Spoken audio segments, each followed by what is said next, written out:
Shalom, Bapak Ibu Saudara yang dikasihi oleh Tuhan. Puji Tuhan, kita berjumpa kembali dalam program Renungan Keluarga Kristen. Kita bersyukur karena kasih setianya kita bisa berjumpa kembali. Karena kasih setianya kita diberikan Tuhan kemampuan untuk menikmati hari yang baru ini, untuk berkarya baginya. Mari kita bersama mengucap syukur dan kita berdoa. Bapa kami yang di sorga, terima kasih ya Tuhan untuk kebaikan-Mu, untuk pertolongan-Mu dalam hidup kami. Terima kasih Tuhan, Engkau baik. Terima kasih Engkau menopang kami. Terima kasih Engkau membangunkan kami.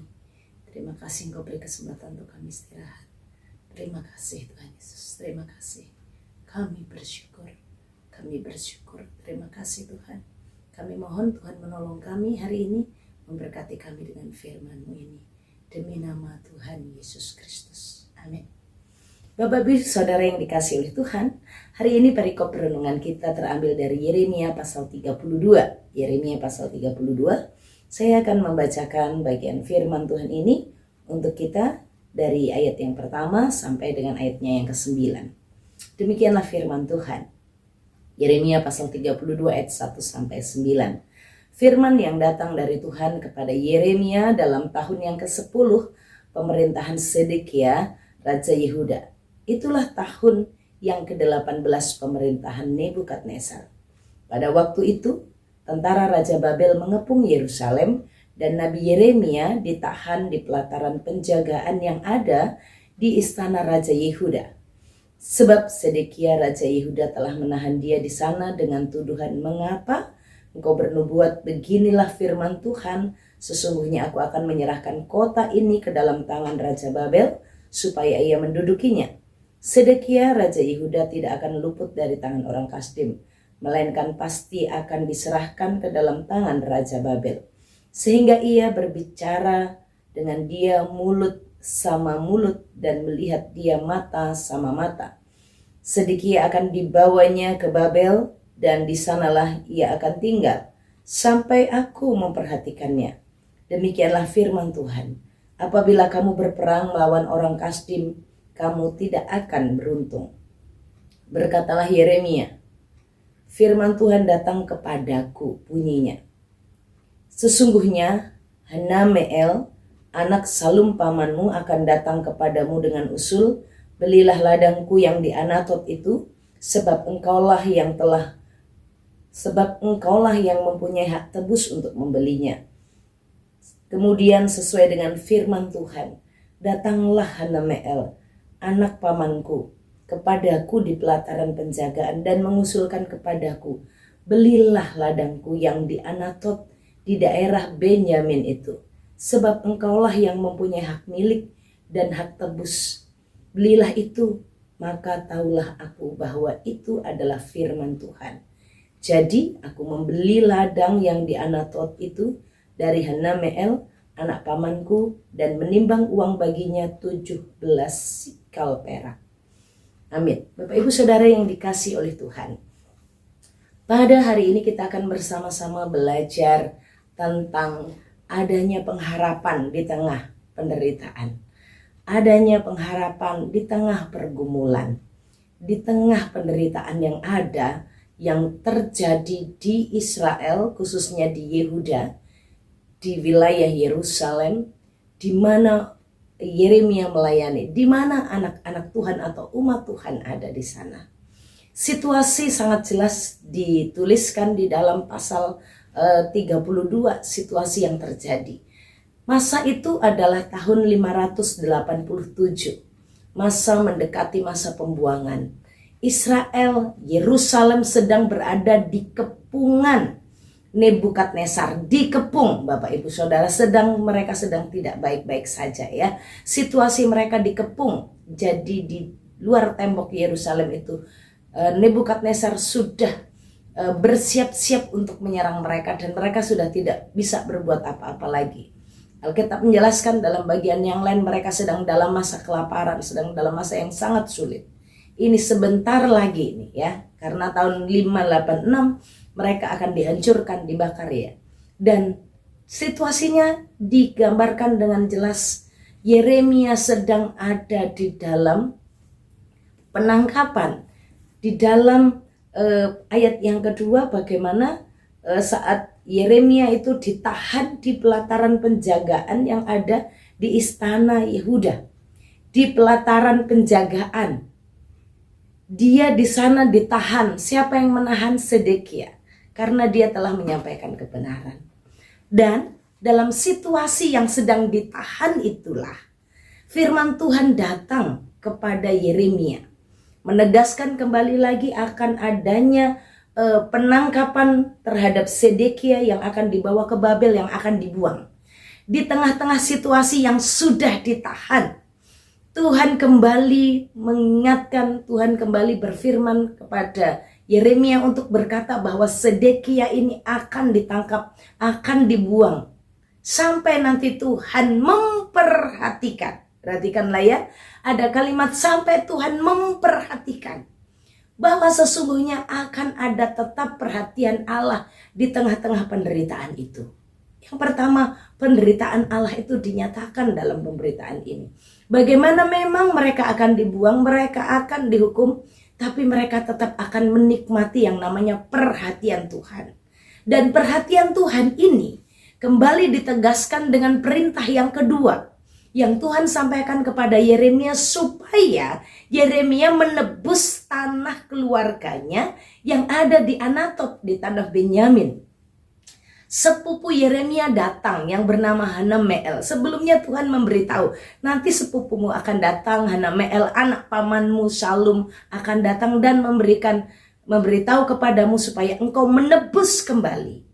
Kata menebus ini, perintah ini merupakan perlambang, merupakan peringatan yang bagaimana kasih Tuhan akan dinyatakan sebagai penebus bagi umat Tuhan, bagi Yerusalem, bagi Yehuda.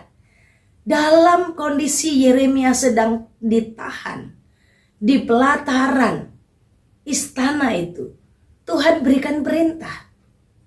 Situasinya bukan hanya Yeremia yang sedang ditahan. Secara kondisi politik, bangsa itu sudah tidak ada harapan, Bapak Ibu Saudara. Karena mereka sudah sebagian penduduknya sudah dibuang, yang tetap tinggal di situ mereka dikelilingi oleh tentaranya Raja Babel, oleh Nebukadnezar. Tapi Tuhan berikan perintah, tebus tanah itu. Tebus tanah yang ada di Anatot itu, tanah keluargamu. Kamu punya hak, kamu yang punya hak untuk menebusnya, maka tebuslah ini. Situasi politik sedang tidak baik. Tuhan sudah memberitahukan akan ada pembuangan ke Babel. Nabi Yeremia sendiri sedang ditahan di pelataran itu. Tapi Tuhan memberikan perintah tebus. Beli kembali. Gitu. Tebus itu artinya membeli kembali dari orang yang menguasainya sehingga tanah itu kembali menjadi milik mereka. Ini ternyata menjadi sebuah berita yang Tuhan berikan kepada bangsa Yehuda, kepada mereka yang ada di Yerusalem, penduduk Yerusalem. Tuhan mau memberitahukan bahwa akan ada satu waktu tanah ini akan kutebus, akan kembali menjadi milikmu. Tidak ada harapan tapi suruh menebus tanah. Kapan? Untuk apa? Tanah ini nanti akan dihancurkan. Penduduknya akan dibuang, tapi kenapa Tuhan memberikan perintah untuk menebus itu? Menjelaskan bagaimana Allah itu berkuasa. Allah itu berhak kembali menebus tanah itu. Tanah Yerusalem itu, Yehuda milik itu. Untuk menjadi miliknya.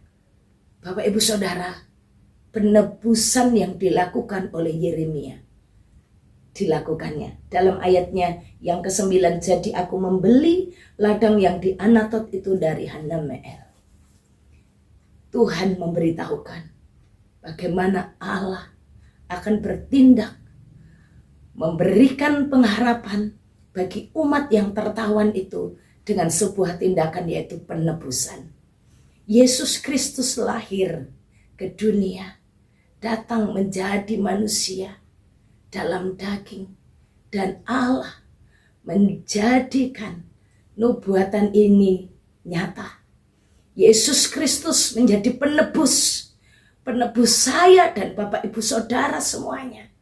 Kita yang tertawan dalam dosa, tidak ada pengharapan. berdosa ya mati kekal. Orang berdosa pastilah dihukum di neraka. Orang berdosa mau punya pengharapan apa lagi? Hidup kekal nggak mungkin. Alkitab sudah menuliskan orang yang berdosa itu upahnya maut, kematian kekal. Tapi Allah memberitahukan ada tindakan penebusan yang dilakukan oleh Tuhan. Haleluya. Bapak Ibu Saudara, dalam kegagalan, dalam kehancuran, kasih Allah dinyatakan.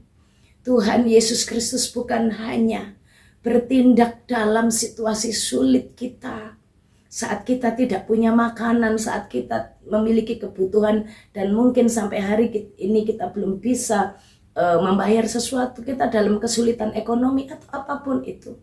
Tapi lebih dari itu, sebagai tawanan dosa, sebagai tawanan dosa yang tidak memiliki pengharapan, sengsara di bumi, sengsara di hidup yang akan datang. Tapi Yesus dengan kasih-Nya menebus saya dan Bapak Ibu Saudara dari tawanan dosa. Kita ditebus, berarti kita tidak lagi menjadi milik dosa, tidak lagi sebagai tawanan dosa. Kita tidak lagi ada di bawah kuasa dosa, tapi kita ditebus menjadi merdeka dan menjadi milik kepunyaan Allah yang akan menikmati karyanya, menikmati keselamatan daripadanya, menikmati hidup kekal selamanya. Bapak Ibu Saudara, saat ini Bapak Ibu mungkin bisa melihat cermin atau melihat gadget Bapak Ibu Saudara dan melihat wajah kita. Melihat wajah kita dan kita berpikir, aku orang yang gagal, aku orang yang hancur, aku orang yang bernilai. Aku sekarang sudah terikat, aku sekarang sudah tertawan. Aku gak bisa berbuat apa-apa lagi. Lihat wajahmu di cermin dan apa yang Tuhan katakan. Tuhan datang menjadi penebus. Sesungguhnya hari ini telah lahir bagimu juru selamat, yaitu Yesus Kristus Tuhan di kota Daud. Sesungguhnya hari ini telah lahir penebus itu bagi saya dan Bapak Ibu Saudara. Apapun masalah kita, percayalah, miliki iman di tengah pergumulan.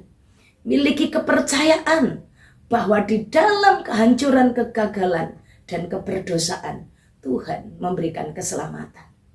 Pujilah Tuhan Yesus Kristus. Terpujilah Dia Allah yang maha baik, yang menebus hidup kita. Bapak Ibu Saudara, mari kita jalani hari-hari kita dengan mengingat kasih-Nya.